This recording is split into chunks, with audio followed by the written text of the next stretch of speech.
नमस्कार दोस्तों, cast classes की प्रीवियस ईयर एग्जाम सीरीज में मैं चंद्रास एक बार फिर से आप सभी का हार्दिक स्वागत करता हूं। प्रीवियस ईयर एग्जाम सीरीज में हम आपके लिए बेहतरीन क्वेश्चन करवा रहे हैं।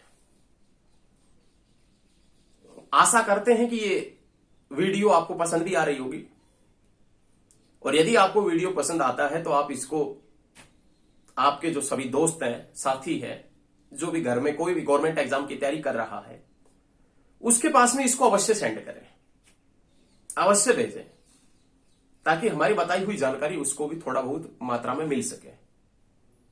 देखिए, हमारी एक टैगलाइन है कि यदि आप मेहनत करते हैं, यदि आप मेहनत करते हैं तो सफलता आपके कदम चूमेगी, और यदि आप मेहनत नहीं करते हैं, यदि आप मेहनत नहीं करते हैं तो आपको सफलता के कदम चूमने पड़ेंगे। यदि आप मेहनत करते हैं तो सफलता आपके कदम चूमेगी, ये श्योर है, और यदि मेहनत नहीं करते हैं तो पता नहीं सफलता के और पता नहीं किस किस के कदम आपको चूमने पड़ेंगे, यदि आपके अंदर वो काबिलियत नहीं है तो। और यदि आपके अंदर काबिलियत है तो कोई दिक्कत वाली बात ही नहीं है, सफलता आपके कदम अवश्य चूमेगी। और आप गवर्नमेंट एग्जाम की तैयारी करने लगे हैं तो आपके अंदर काबिलियत है, तभी तो गवर्नमेंट एग्जाम की तैयारी करने लगे हैं। ये अपने माइंड के अंदर ये बात फिक्स कर ले कि आपके अंदर कुछ भगवान ने अलग से बुद्धि दिया है, तब आप गवर्नमेंट एग्जाम की तैयारी किया है। और यदि आप गवर्नमेंट एग्जाम की तैयारी किए हो तो साधारण सी बात है, आपके पास में माइंड होगा ही होगा। आपके पास में माइंड है तभी गवर्नमेंट एग्जाम की तैयारी कर रहे हैं, वरना सभी नहीं करते हैं गवर्नमेंट एग्जाम की तैयारी। तो ये लाइन हम लास्ट बार बता रहे हैं, इसको आप याद रखिएगा, अपने जीवन में इस लाइन को उतारिएगा। और ये हमारी बात बताई हुई, यदि कोई भी वीडियो देख रहा है उसमें से 20, 50, 100, 200, 300, 500 बंदों को भी यदि समझ में बैठ गए ना, तो बस हमारा वीडियो बनाने का उद्देश्य पूरा हो गया। यदि आप मेहनत करते हैं तो सफलता आपके कदम अवश्य चूमेगी, और यदि मेहनत नहीं करते हैं तो सफलता के और पता नहीं किस किस के कदम आपको चूमने पड़ेंगे। ये ध्यान रखिएगा, ये लाइन अपने जीवन में उतार लीजिएगा, बहुत अच्छी लाइन है। नेक्स्ट देखें, आज का जो पहला क्वेश्चन है वो देखें। नेक्स्ट क्वेश्चन जो हमारा है वो क्वेश्चन, उसकी तरफ बढ़ते हैं। क्वेश्चन हमारा जो फर्स्ट आज का वो है, चंदर बरदाई किसने लिखी थी? चंदर बरदाई ने कौन सी पुस्तक लिखी थी? चंदर बरदाई ने कौन सी पुस्तक लिखी थी? तो पृथ्वीराज चौहान का आपने नाम सुना होगा। पृथ्वीराज चौहान, जिसके जीवन के ऊपर एक पुस्तक लिखी गई जिसका नाम था पृथ्वीराज रासो। और वो पृथ्वीराज रासो किसने लिखी थी? चंदर बरदाई ने लिखी थी। और चंदर बरदाई जिसका संबंध कहां से है? हिसार से। पृथ्वीराज चौहान के साथ में युद्ध हुआ, और वो युद्ध किसने किया? मोहम्मद गोरी ने। मोहम्मद गोरी और पृथ्वीराज चौहान के बीच में तराइन की पहली लड़ाई 1191 में और तराइन की दूसरी लड़ाई 1192 में। तराइन जो करनाल के अंदर पड़ता है, तराइन की पहली लड़ाई में पृथ्वीराज चौहान जीत जाते हैं, तराइन की दूसरी लड़ाई में पृथ्वीराज चौहान हार जाते हैं। पृथ्वीराज चौहान का दरबारी कवि कौन था? चंदर बरदाई हुआ करता था। और पृथ्वीराज रासो किसने लिखी थी? चंदर बरदाई ने। और चंदर बरदाई जिसका संबंध कहां से है? हिसार से। और हिसार जिसका पुराना नाम क्या है? ईसुयार। और हिसार किसने बसाया था? फिरोज तुगलक ने। कौन सी शताब्दी में बसाया था? 14वीं शताब्दी में। और स्टील सिटी के नाम से, इस्पात नगरी के नाम से किसे जानते हैं? भारत के उत्तर भारत के स्टील सिटी के नाम से हिसार को, लेकिन पूरे भारत के स्टील सिटी के नाम से किसे जानते हैं? जमशेदपुर को, जो स्वर्ण रेखा नदी के ऊपर झारखंड में स्थित है। याद रखिएगा, पृथ्वीराज रासो किसने लिखी थी? चंदर बरदाई ने लिखी थी। बहुत अच्छा क्वेश्चन है। नेक्स्ट क्वेश्चन, घग्गर नदी हरियाणा के किस जिले में नहीं बहती है? तो घग्गर नदी कौन कौन से डिस्ट्रिक्ट में बहती है वो आप ऑप्शन के अकॉर्डिंग पता लगा पाएंगे। घग्गर नदी हरियाणा के किस जिले में नहीं बहती? ऑप्शन देखें, कैथल, फतेहाबाद, सिरसा, भिवानी। तो भिवानी आएगा, साधारण सी बात है। घग्गर नदी बहती है कैथल में भी, फतेहाबाद में भी, सिरसा में भी। और कहां पर बहती है? याद रखिएगा, घग्गर नदी निकलती कहां से है?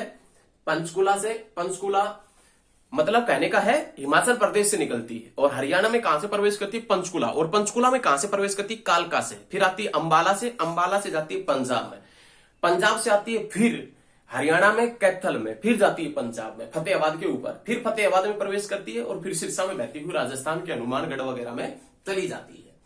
याद रखिएगा, ये ऐसी नदी थी पहले, मौसमी नदी, जब इसमें पानी आता था तो ये नदी कहां तक जाती थी? पाकिस्तान। और पाकिस्तान में इसको किस नाम से जानते थे? हकरा के नाम से। किस नाम से? हाकरा या हकरा के नाम से इसे पाकिस्तान में जानते थे। नेक्स्ट क्वेश्चन देखें। क्वेश्चन क्या है वो देखें। कोथली उपहार किस अवसर पर दिया जाता है? कोथली उपहार है वो किस अवसर के ऊपर दिया जाता है? कोथली उपहार किस अवसर पर दिया जाता है? तो याद रखिएगा तीज के अवसर पर कोथली उपहार है वो आप सभी को मालूम होगा। तीज के अवसर पर कोथली उपहार दिया जाता है। जैसे तीज आती है जब घेवर वगैरह नहीं होता है, घेवर भी होता है। और उसके साथ में पहले तो क्या होता था, पता जो व्हाइट पतासे होते थे, पतासे, और अब तो मीठी पूरियां वगैरह भी आने लग गई। वो सभी के ऊपर डिपेंड करता है कि आपके पास में कितना धन दौलत है, उसके ऊपर डिपेंड करता है। नहीं, ये बात हकीकत है। कहीं ना कहीं आप यदि टक्कर करेंगे तो आखिर में वो टक्कर धन दौलत के ऊपर ही रुकेगी। एक साधारण सा सामान्य वर्ग का व्यक्ति यूज करता है आज भी पतासे वगैरह, उससे थोड़ा सा हाई लेवल का व्यक्ति है वो मीठी पूरी वगैरह, और बड़े जो व्यक्ति है जो और भी सामान्य वर्ग और थोड़ा सा हाई लेवल है, उससे भी जो हाई लेवल है उसकी हम बात नहीं कर सकते, क्योंकि नहीं करेंगे उनकी बात। सभी का आप अपना वो मतलब है। लेकिन आपने बस एग्जाम की दृष्टि से ये याद रखना है, कोथली उपहार किस अवसर पर दिया जाता है? तीज के अवसर पर। नेक्स्ट क्वेश्चन, महिला पर्वतारोही जिसने 2 बार माउंट एवरेस्ट पर विजय प्राप्त की, जिसका नाम है संतोष यादव। महिला पर्वतारोही जिसने 2 बार माउंट एवरेस्ट पर विजय प्राप्त की, जिसका नाम है संतोष यादव। और संतोष यादव जिसका संबंध कहां से है? रेवाड़ी से। जिसका जन्म कब हुआ था? तो याद रखिएगा 1959 में जिसका जन्म हुआ था। जिसने 2 बार माउंट एवरेस्ट फतेह किया उसका नाम है संतोष यादव। और संतोष यादव जिसका संबंध कहां से? रेवाड़ी से। और ये याद रखिएगा इसका जन्म हुआ था 1959 में। लेकिन हरियाणा के सबसे युवा पर्वतारोही, हरियाणा के सबसे युवा पर्वतारोही जिसका नाम है नरेंद्र यादव। हरियाणा के सबसे युवा पर्वतारोही जिसका नाम क्या है? जिसका नाम है नरेंद्र यादव। और वो नरेंद्र यादव भी कहां से है? रेवाड़ी डिस्ट्रिक्ट से है। कौन से गांव से है? नेहरूगढ़ गांव से है। ये आपने याद रखना है, याद रखना, ये सभी चीजें आप याद रखिएगा। नेक्स्ट क्वेश्चन देखें। नेक्स्ट क्वेश्चन है, फाल्गुन मास में रोहतक में किस संत की स्मृति में विशाल मेला लगता है? फाल्गुन मास में रोहतक में किस संत की स्मृति में बहुत जबरदस्त मेला लगता है? काफी भीड़ भाड़ वाला मेला लगता है। तो बाबा मस्तनाथ की याद में। बाबा मस्तनाथ की याद में मेला कहां पर लगता है? तो आप याद रखिएगा अस्थल भोर मठ, अस्थल भोर मठ में लगता है। और अस्थल भोर मठ की गद्दी पर वर्तमान में कौन बैठे हैं? बाबा बालकनाथ। बाबा बालकनाथ से पहले कौन थे? चांदनाथ। लेकिन चांदनाथ की किसी कारणवश डेथ हो जाती है और चांदनाथ की मृत्यु के बाद में उसकी गद्दी पर बाबा बालकनाथ बैठे हैं। ये बाबा बालकनाथ कहां से सांसद है? अलवर से। अलवर कहां पर पड़ता है? राजस्थान के अंदर पड़ता है। वहां से ये बाबा बालकनाथ सांसद है वर्तमान में, जो अस्थल भोर मठ की गद्दी पर विराजमान है। ये याद रखना है।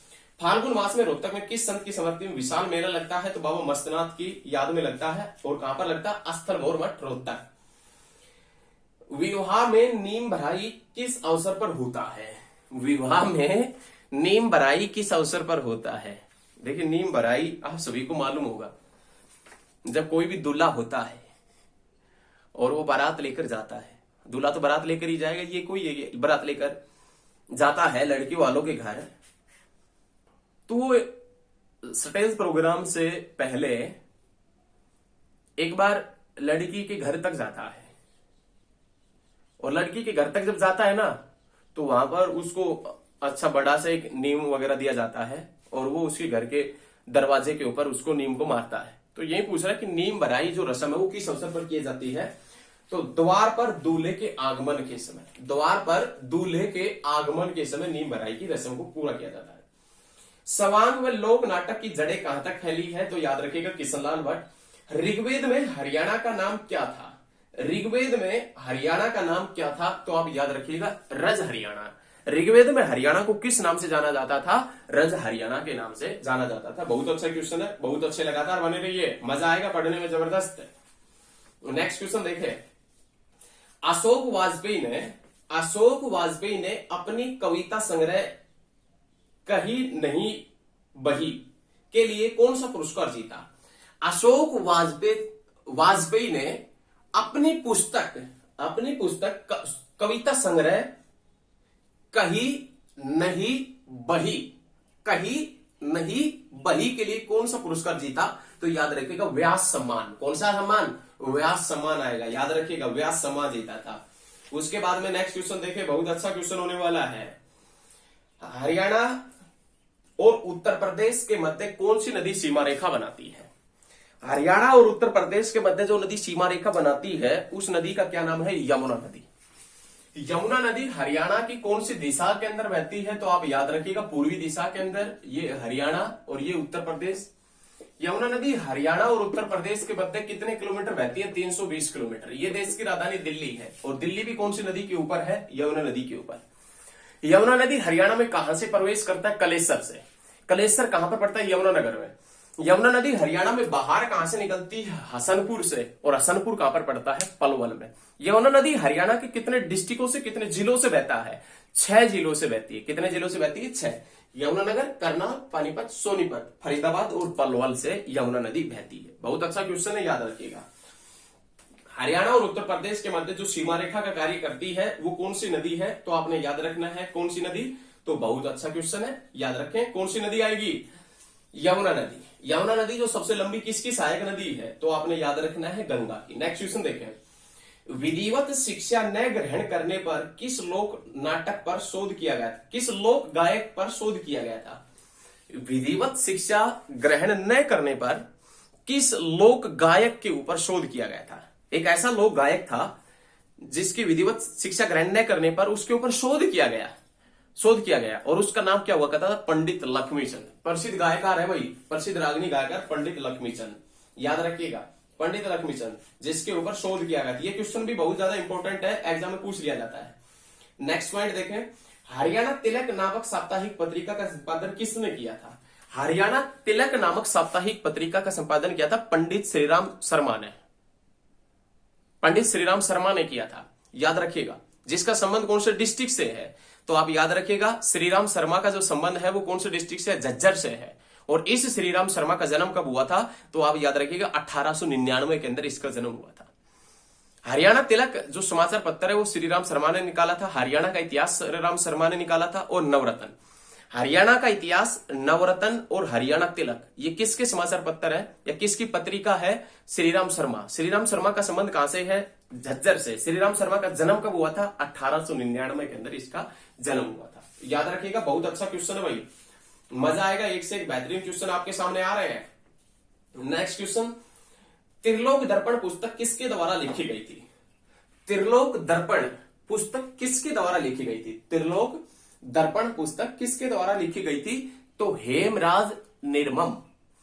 त्रिलोक दर्पण किसकी रचना है? त्रिलोक दर्पण किसकी रचना है? तो हेमराज निर्मम की रचना है। त्रिलोक दर्पण है, ये किसकी रचना है? तो याद रखिएगा हेमराज निर्मम की रचना है। बहुत अच्छा क्वेश्चन है। हरियाणा का पहला सैनिक स्कूल कहां पर खुला? कुंजपुरा करनाल में। और हरियाणा का पहला सैनिक स्कूल कुंजपुरा करनाल में कब खुला था? 1961 में। कल्पना चावला का जन्म कब हुआ था? 1961 में। अर्जुन पुरस्कार की शुरुआत कब हुई थी? 1961 के अंदर। याद रखिएगा, विश्व का प्रथम व्यक्ति जो अंतरिक्ष में गया था, जो कब गया था? अंतरिक्ष में जाने वाला विश्व का प्रथम व्यक्ति कौन था? तो आपने याद रखिएगा 1961 के अंदर ही गया था, याद रखें। और भारत का प्रथम व्यक्ति जो अंतरिक्ष में गया था, राकेश शर्मा। और कब गए थे? 1984 के अंदर। आपने ये याद रखना। विश्व का प्रथम व्यक्ति जो अंतरिक्ष में गया था, यूरी गागरिन, याद रखिएगा। और विश्व की प्रथम महिला जो अंतरिक्ष में गई थी, वैलेंटिना तेरेस्कोवा। और लेकिन भारत का प्रथम व्यक्ति जो अंतरिक्ष में गया, राकेश शर्मा, कब गए थे? 1984 के अंदर गए थे। याद रखिए, क्वेश्चन बहुत है। 1984 के अंदर ही शाहबाद सरकारी चीनी मिल बनी थी। कहां पर? शाहबाद कहां पर है? कुरुक्षेत्र में। तो शाहबाद सरकारी चीनी मिल 1984 कुरुक्षेत्र के अंदर बनी थी, याद रखें। नेक्स्ट क्वेश्चन देखें। नेक्स्ट क्वेश्चन है, खिलाफत आंदोलन का हरियाणा में विरोध कैसे हुआ? खिलाफत आंदोलन का हरियाणा में विरोध कैसे हुआ? स्कूलों में पढ़ना छोड़कर, सरकारी पदों को वापस कर, खिलाफत कमेटी बनाकर, या उपर्युक्त सभी? तो आप याद रखिएगा उपर्युक्त सभी आएगा। खिलाफत आंदोलन का हरियाणा में विरोध कैसे हुआ? स्कूलों में पढ़ना छोड़कर, सरकारी पदों को वापस कर, खिलाफत कमेटी बनाकर, उपर्युक्त सभी? तो उपर्युक्त सभी, याद रखें। बहुत अच्छा क्वेश्चन है। खिलाफत आंदोलन का विरोध हुआ हरियाणा में भी, ये भी एक अच्छा बात है। काला तितर पर्यटन स्थल किस जिले में है? काला तितर पर्यटन स्थल सिरसा के अंदर हरियाणा का सबसे बड़ा वन्य जीव अभयारण्य, जिसका नाम अबू शहर। हरियाणा का सबसे बड़ा वन्य जीव अभयारण्य जिसका नाम क्या है? अबू शहर। और उस अबू शहर वन्य जीव अभयारण्य के अंदर ही काला तितर पर्यटन स्थल स्थित है। लेकिन बर्ड पर्यटन स्थल कहां पर है? ब्लैक बर्ड कहां पर है? हांसी में। ब्लू बर्ड पर्यटन स्थल कहां पर है? हिसार में। और ब्लू जे पर्यटन स्थल कहां पर है? तो आप याद रखिएगा, ब्लू जे पर्यटन स्थल कहां पर पड़ता है? समालखा पानीपत में। लेकिन काला तितर प्रजनन केंद्र कहां पर है? कुरुक्षेत्र में। एक बार फिर से देखें, काला तितर प्रजनन केंद्र कुरुक्षेत्र में, काला तितर पर्यटन स्थल सिरसा में, ब्लू बर्ड पर्यटन स्थल हिसार में, ब्लैक बर्ड पर्यटन स्थल हांसी में और ब्लू जे पर्यटन स्थल समालखा पानीपत के अंदर पड़ता है। बहुत अच्छे तरीके से आप याद रखिएगा। नेक्स्ट क्वेश्चन देखें, बहुत अच्छा क्वेश्चन आ रहा है, एक से एक। इब्राहिम लोदी का मकबरा कहां पर है? इब्राहिम लोदी, आपने नाम सुना होगा पानीपत की पहली लड़ाई का। पानीपत की पहली लड़ाई 1526 में हुई और बाबर और इब्राहिम लोदी के मध्य हुई थी। पानीपत की पहली लड़ाई में बाबर जीता था, इब्राहिम लोदी हारा था। उस इब्राहिम लोदी का मकबरा कहां पर बना दिया गया था? पानीपत में। तो याद रखिएगा, इब्राहिम लोदी का मकबरा कहां पर है? पानीपत में। इब्राहिम लोदी जो दिल्ली सल्तनत का या लोदी वंश का अंतिम शासक था। दिल्ली सल्तनत का अंतिम शासक कौन था? इब्राहिम लोदी। और दिल्ली सल्तनत का खात्मा किसने किया? बाबर ने। कौन से युद्ध में किया? पानीपत के पहले युद्ध में। पानीपत के पहले युद्ध के पश्चात बाबर ने अपनी बेगम की याद में कौन सी मस्जिद बनवाई थी? काबुली बाग मस्जिद बनवाई थी। ये क्वेश्चन बहुत बार पूछा जाता है कि काबुली बाग मस्जिद हरियाणा के कौन से जिले में है? तो काबुली बाग मस्जिद है, ये हरियाणा के पानीपत के अंदर पड़ती। कहां पर पड़ती है? पानीपत में। नेक्स्ट क्वेश्चन देखें, अच्छा क्वेश्चन है भाई, सेम एक से एक क्वेश्चन आ रहे हैं बेहतरीन तरीके के, लगातार आप बने रहिए। हरियाणवी भाषा को खालिस्तान वर्तनी में लिखा जाता है। हरियाणवी भाषा को खालिस्तान वर्तनी में या लिपि में लिखा जाता है तो देवनागरी। हिंदी की जो लिपि है उसी के अंदर हम हरियाणवी भाषा को लिखते हैं। ये क्वेश्चन अच्छा है। केंद्रीय भैंस अनुसंधान केंद्र कहां पर है? हिसार में। और केंद्रीय भैंस अनुसंधान केंद्र हिसार में कब बना था? 1985 के अंदर। अश्व अनुसंधान केंद्र कब बना था? 1986 में। और हिसार के अंदर चौधरी चरण सिंह यूनिवर्सिटी कब बनी थी? तो हिसार के अंदर चौधरी चरण सिंह विश्वविद्यालय बना था। कब? तो आपने याद रखना है 1970। हरियाणा के सभी गांवों में बिजली पहुंचा था कब? 1970 तक पहुंचा था। नेक्स्ट क्वेश्चन, निम्न में से हरियाणा की राजभाषा कौन सी है? निम्न में से हरियाणा की राजभाषा है हिंदी। हिंदी के बाद दूसरा स्थान किसका है? तो आप याद रखिएगा, पंजाबी का। निम्न में से कौन सी हरियाणा की राजभाषा है? हिंदी। दूसरा स्थान किसका है? तो आप याद रखिएगा, पंजाबी इसका दूसरा स्थान है पंजाबी का। और आज का जो लास्ट क्वेश्चन है वो क्वेश्चन है, गोला फेंक में हरियाणा का प्रसिद्ध खिलाड़ी कौन सा है? गिरवर सिंह, सुरेश यादव, श्रीचंद या इंद्रजीत? गोला फेंक में हरियाणा का प्रसिद्ध खिलाड़ी कौन सा है? गिरवर सिंह, सुरेश यादव, श्रीचंद या इंद्रजीत? तो याद रखिएगा, इंद्रजीत ये हरियाणा का प्रसिद्ध खिलाड़ी है, याद रखिएगा। क्वेश्चन एक पूछ रखा है, पानीपत की तीसरी लड़ाई कब हुई? तो 14 जनवरी 1761 के अंदर पानीपत की तीसरी लड़ाई हुई। ये आज के प्रैक्टिस सेट के क्वेश्चन थे। यदि आपको हमारे प्रैक्टिस सेट से संबंधित वीडियो अच्छी लगती है तो इसको सभी स्टडी ग्रुप में शेयर करें। एक फिर से हम आपसे बता देते हैं, लगातार पढ़ना जारी रखें। ये इतना महत्वपूर्ण समय है कि यदि इस समय में जो पढ़ेगा वही सफलता के कदम चूमेगा। पढ़ना आपको ही पड़ेगा। और यदि आप मेहनत करते हैं तो सफलता आपके कदम अवश्य चूमेगी। और यदि मेहनत नहीं करते हैं तो सफलता के कदम आपको चूमने पड़ेंगे। धन्यवाद, मिलते हैं नेक्स्ट क्लास में।